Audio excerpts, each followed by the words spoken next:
Welcome to a pro-con forum for Measure L, which will be on the ballot for Sacramento City voters. This forum is sponsored by the League of Women Voters of Sacramento County and the Sacramento Metro Cable Television Commission. I'm Paula Lee, a member of the League of Women Voters and the moderator for this forum. The League of Women Voters is a nonpartisan political organization of men and women. We work at all levels of government, national, state, and local, to encourage informed and active participation in government. The League does not support or oppose any candidates or political parties.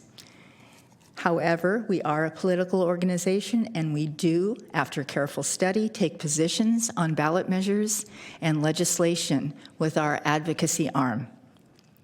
You can find our positions on our website. Today's forum is our educational event. And if you're interested in public policy or just want to support our volunteer work, we invite you to join us.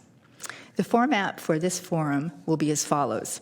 Both speakers will have 3 minutes for an opening statement to make their case.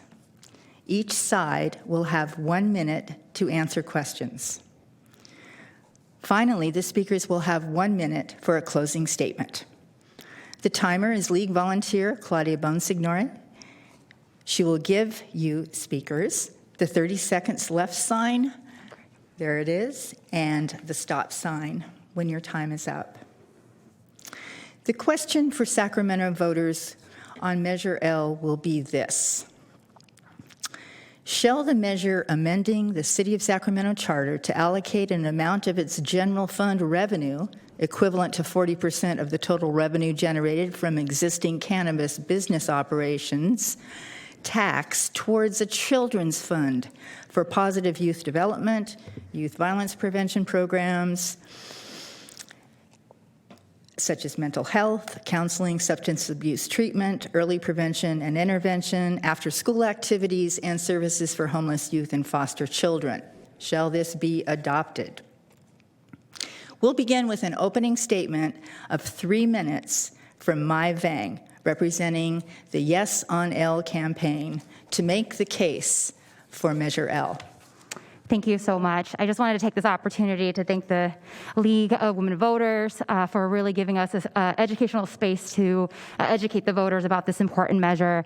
I just want to share that, this measure is not something that was brought about, in the middle of the night. It is years of making, really led by the young people of the city, demanding that we do everything we can as a city to invest in them. On July 19th, the mayor and the city council voted to place Measure L, the Children and Youth Health and Safety Act, on the November ballot. And it's no surprise that we have a strong coalition supporting this measure, from our local firefighters to the California School Nurses Association to our Sacramento teachers and pediatricians and our Sacramento Central Labor Council, and 22 plus youth organizations in Sacramento that's supporting this ballot measure. What this measure will do is that it would allocate 40% of our revenues generated by the city existing local cannabis tax to be used to fund a children's fund to really keep our children healthy, housed, and safe without raising taxes. It will generate about 10 to 15 million a year, and it will be invested in young people. Something I do want to share as well is that while children makes up more than 30% of the Sacramento population, they make less than 5% of our city general budget. I also want to share that this fund is really about complementing what we are doing in the city and not really taking away from other services. As many of you know, the COVID-19 pandemic crisis has really widened inequities among our communities, but especially among our most vulnerable youth, our gender nonconforming, and our unhoused youth in the city. Our babies and our students cannot thrive if we don't have the resources to invest in them to reach their full potential. Again, this measure is really important because it's really about providing a consistent and dedicated source of funding to our young people across this city. And really hope that we can count on your support this November on November 8th. Please vote yes on Measure L. Thank you. Thank you. And now an opening statement from Jeff Harris, representing the No on L campaign for an opposing view. Jeff? Thank you, Paula, and thanks again to the League of Women Voters. This question before you, the voters, is not whether or not the council supports youth, because we do. Last year, we spent $37 million on youth, and in fact, in my 8 years on the City Council, the council has never voted against funding for youth. That's not the issue here. The issue here is whether or not we would partition our budget and protect a certain fund. This would be the only protected fund in the city. It's unprecedented, it's never been done, and to do it through a charter amendment is especially difficult, because here's what happens. In the Great Recession, which is the only time we ever cut youth spending, we cut across the board. We cut public safety, we cut many programs in the city. When the council is faced with difficult financial decisions, if you have a protected fund, it's untouchable. So let's learn from history. In the city of Oakland, Measure 00 passed in 2008, and immediately the Great Recession set in. They had to propose and pass an emergency measure to have the amount of money that was going to the youth fund, because they were spending on private nonprofits while they were laying off precious city workers. The same thing happened in Sacramento. It's not a matter of whether or not we support youth. It's a matter of protecting our budget so that we can meet all the disparate needs in the city, from our basic services to dealing with homelessness, to dealing with economic development. And in fact, everything that we spend on is youth supportive. Repairing our parks, a very important thing to do, is behind by $168 million in unfunded repairs. Repairing those parks supports youth. When a police person deals with a, say, domestic violence dispute and settles an issue and creates a better outcome, that is child supportive. You have to look at our budget as a totality. And when you do what's proposed here, which is ballot box budgeting, what happens is one fund is protected. That means when you're in trouble, everything else gets cut. It's the job of the council to be fiscally responsible and have the ability to make those tough decisions. And this measure would prevent that from happening. Bear in mind, the voters have turned this down twice previously in Measure Y and Measure G, and they did so wisely, because this kind of partitioning leads to a lot of disruption in budget decisions. For instance, it can lower our bond rating and prevent future projects from even happening. This is a bad idea, and I really would urge the voters to look at this carefully and vote no on Measure L. Thank you. We'll begin the first question with you, Mai. What city and county services are now directed to children and youth? What city services? City and county services are now directed to children and youth. Yeah, so I can't speak on the county because we don't represent the county, and I can only speak on the city, but we have used many of our ARPA and CARES dollars to set aside to support our young people in the city. But as we know, that's simply just not enough. I do want to share, my colleague on the other side had mentioned that this is ballot box budgeting. And I also want to say that this is a little bit inaccurate, because during an economic downturn, in the measure we wrote that the cut would actually be cut across the board equally, and that includes also the children's fund as well. And so I just wanted to share that. My opponent also mentioned that these are private entities, nonprofit, but they're actually public. They are public entities, and all of their financial earnings are actually public. And it's not nonprofits that is the only entity that would be applying for these funds. These funds in particular also help to expand city services as well. And if local jurisdiction would like to match the dollars, this also offers them an opportunity to do so. Thank you. When you talk about the services offered by the city and the county, if you look at the measure, it talks about being supportive of mental health services and drug prevention and substance abuse services for youth. The fact of the matter is the city is not a social service agency. That is solely the purview of the county. Those are the services that the county is required to provide, and yet this measure would have us assuming that role. That's something the city cannot take on. We will never have enough money to do that. And in fact, my opponents have often said at the dais that the city is not a social service agency, that we cannot spend on homeless, mental health and substance abuse services. The same applies to this measure as well. Okay, Jeff, this one for you. Measure L requires a percentage of cannabis tax revenue to be spent on children and youth services.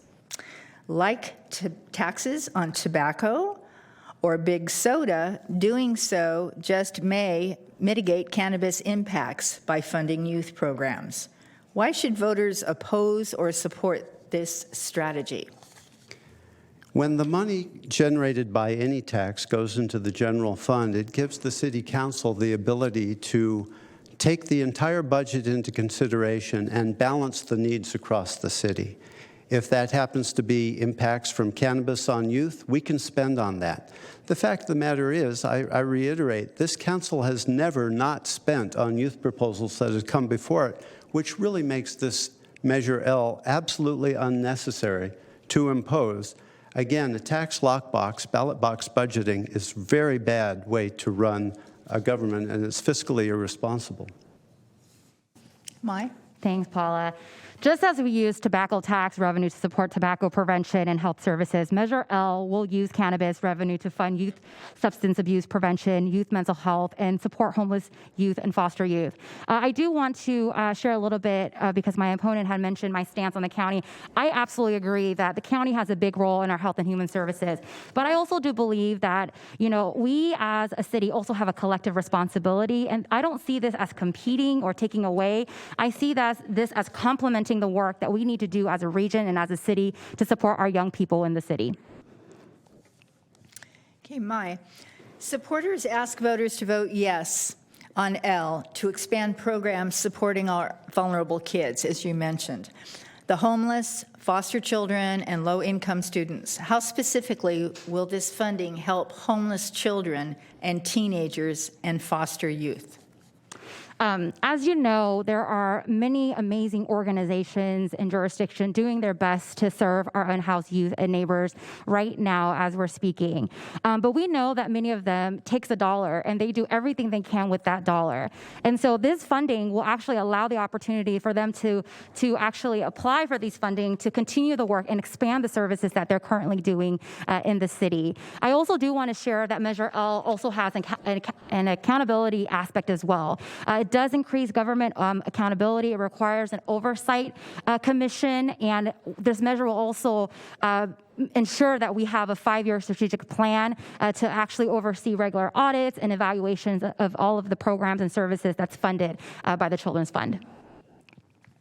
Well, I would say that's all fine and good, Mai, but you don't need Measure L to do any of those activities. The council can spend all the money that it has on youth at its discretion at any time.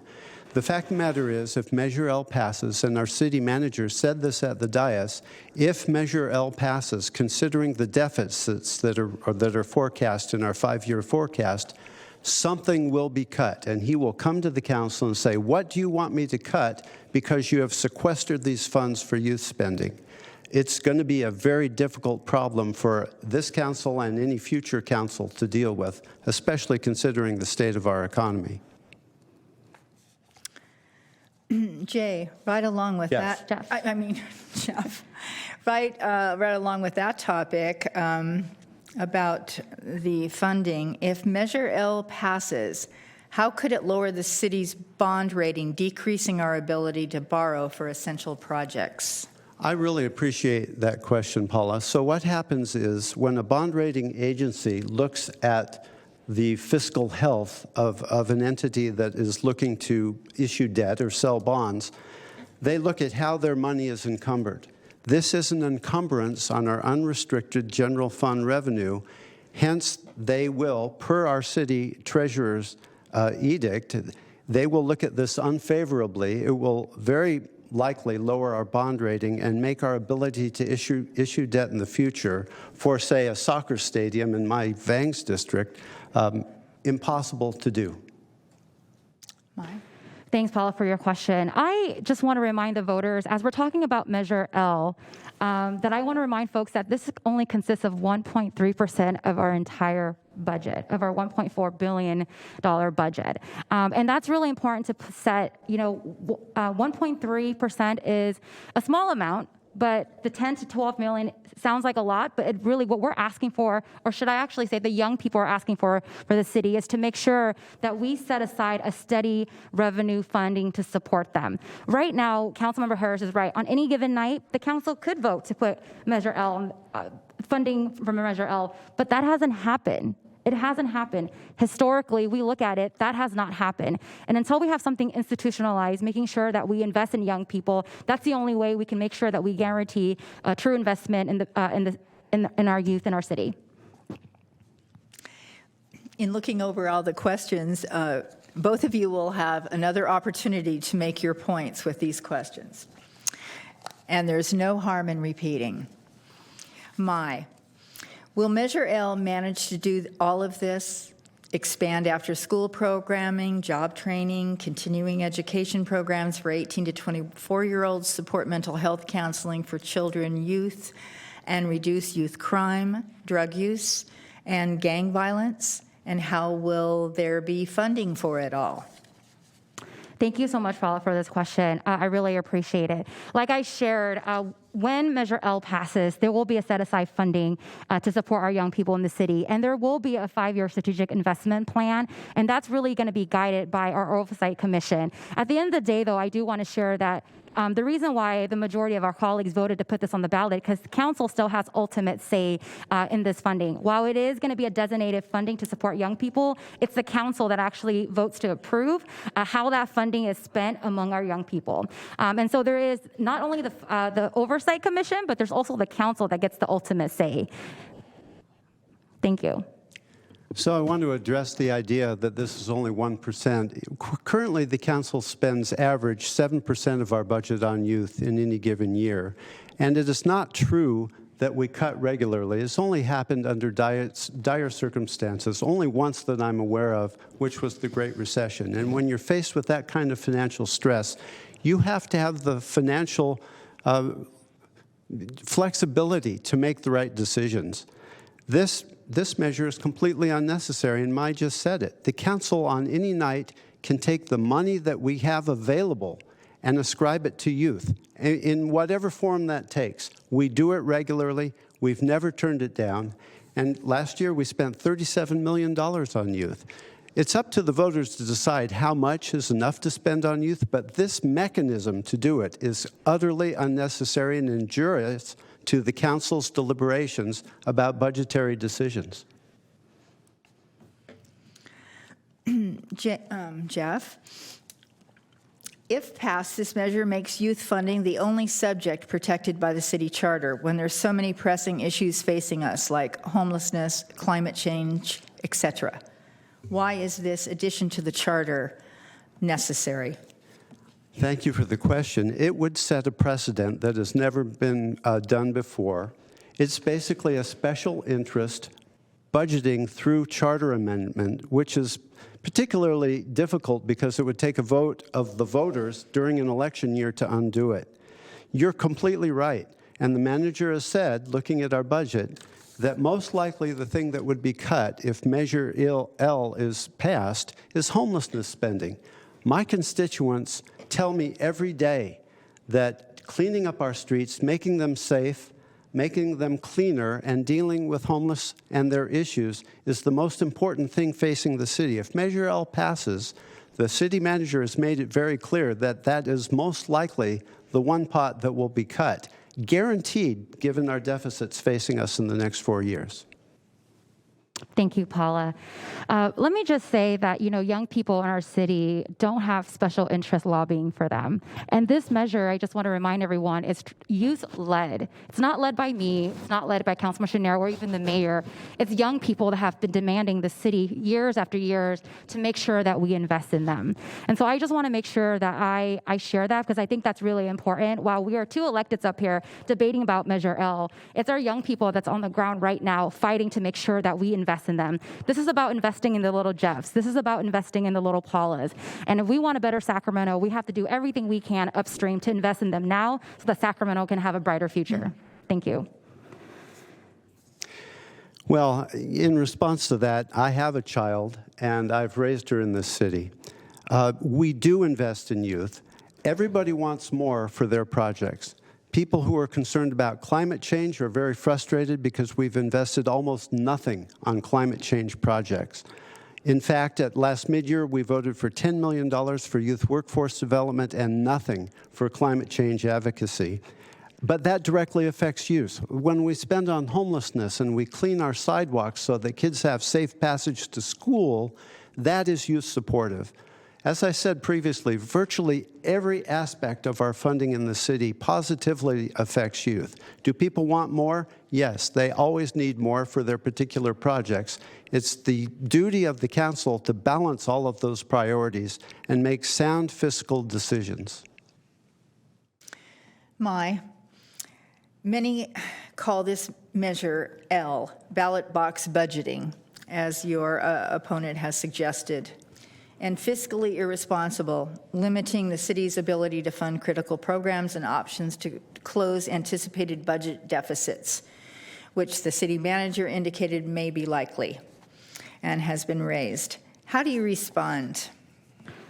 Thank you so much for your question. You know, when people call this ballot box budgeting, I just, again, want to share again that that's inaccurate, because during an economic downturn, all of the funding would be cut across the board equally as other funds, and that also include the children fund if Measure L passes.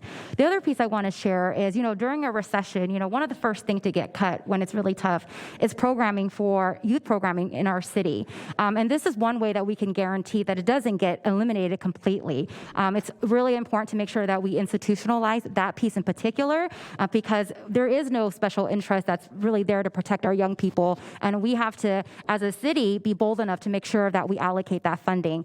I do also want to share, I'm going to repeat again, this Measure L funding in particular only represents 1.3 of our entire budget. That's what the youth is asking for. And I don't think that's a lot to ask, especially that given the fact that Sacramento, when you look at our population, 30% of our population is made up of young people in the city. So I would call that a false narrative. The 1.3% that you talk about is additional to the 7% we already spend, so it would be 8.3% spent on youth. Calling this not a tax lockbox is also inaccurate. This is the absolute definition of what ballot box budgeting is, which is partitioning and separating and protecting a portion of your budget that cannot be touched. It's been done in other jurisdictions. The League of Women Voters have a general policy saying that they do not support ballot box budgeting because it damages a city. It happened in Oakland. Let's learn from what happened. It was Oakland Kids First, and it's SAC Kids First, same people proposing this measure. Again, it's failed twice. It needs to fail the third time. And if it does fail, it does not preclude us from spending every penny we have available for youth supportive services. This is our final question before we go to closing remarks and another opportunity to make your points. Spending on youth is important to our future as a city and a region. Is this measure better than giving the City Council flexibility to vote to spend on youth projects when funds are available? Why or why not? Paula, can you ask the question one more time? Sorry, it's a little bit long. Was that to me? Yeah. Okay, I got it. Okay, thank you. You know, again, this measure is not necessary. When people say that historically youth are cut first, in the recent history, in the last 20 years, we've had one great recession in which youth was cut, but we cut across the board: public safety, parks, public works. We laid off 1,000 city workers. When you have situations like that, you do what you have to do. If you have a protected fund, it does not give you the flexibility to make the decisions that elected leaders are tasked to make. If this passes, other programs will be cut. So it's a matter, and it would be mandatory. It would take flexibility from the decision-making of council members, and that's why people elect us, to make the right decisions, not to make foregone conclusions about what must be supported. I'll repeat the question. Spending on youth is important to our future as a city and a region. Is this Measure L better than giving the City Council flexibility to vote to spend on youth projects when funds are available? Why or why not? Thanks, Paula. This measure will be absolutely helpful to our city and to the council. And I would also say outside of that, there is still that flexibility as well. Just want to remind you that what we're talking about today, Measure L, we're asking for 40% of the revenue from cannabis. This isn't about all of our unrestricted fund. This is specifically cannabis tax revenue that comes into the city, and 40%. Just like I shared earlier, just like how we use tobacco tax revenue to support tobacco prevention, this would do something similar. Measure L, again, will use cannabis revenue to fund youth substance abuse prevention program, youth mental health, and really support and uplift our homeless and foster youth in the city. Thank you. Okay, and now it's time for your closing remarks.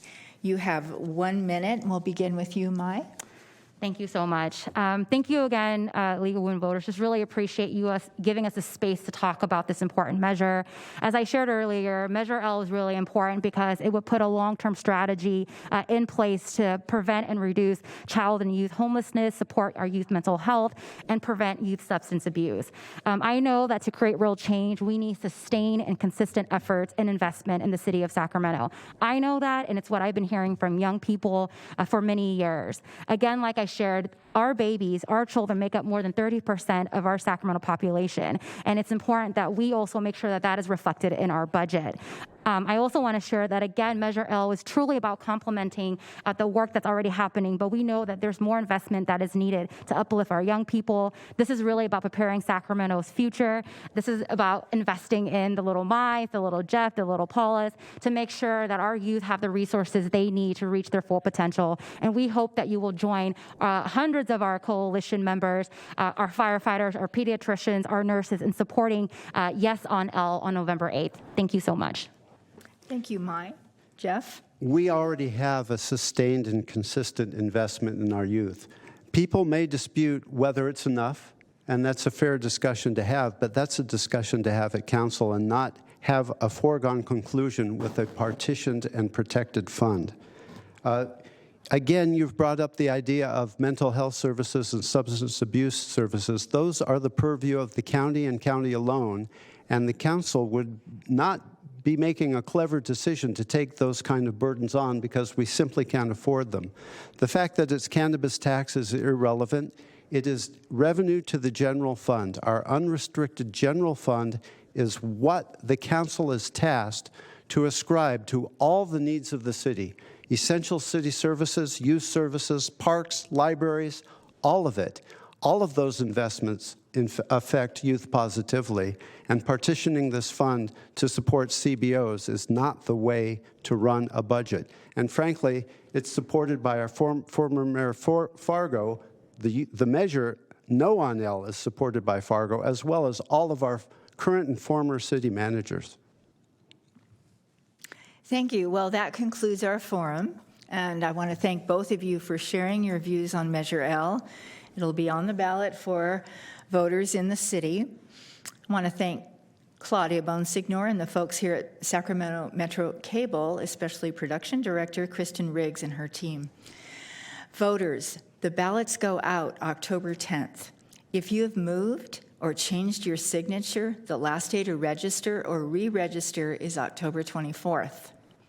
You can do this very simply online at registertovote.ca.gov. Then when you get your ballot, you can mail it in, or you can put it in a secure drop box. Most county libraries, any county library will have a secure drop box. Or you can vote in person at a vote center. And these drop boxes and vote center locations will be listed with the ballot. You can find nonpartisan voter information on all the candidates and all the propositions and local ballot measures at votersedge.org. Now, you are a more informed voter if you watched this pro-con forum on Measure L. We hope you'll pass on what you learned. And a YouTube link for this forum and all of the league forums will be available after October 8th at lwvsacramento.org.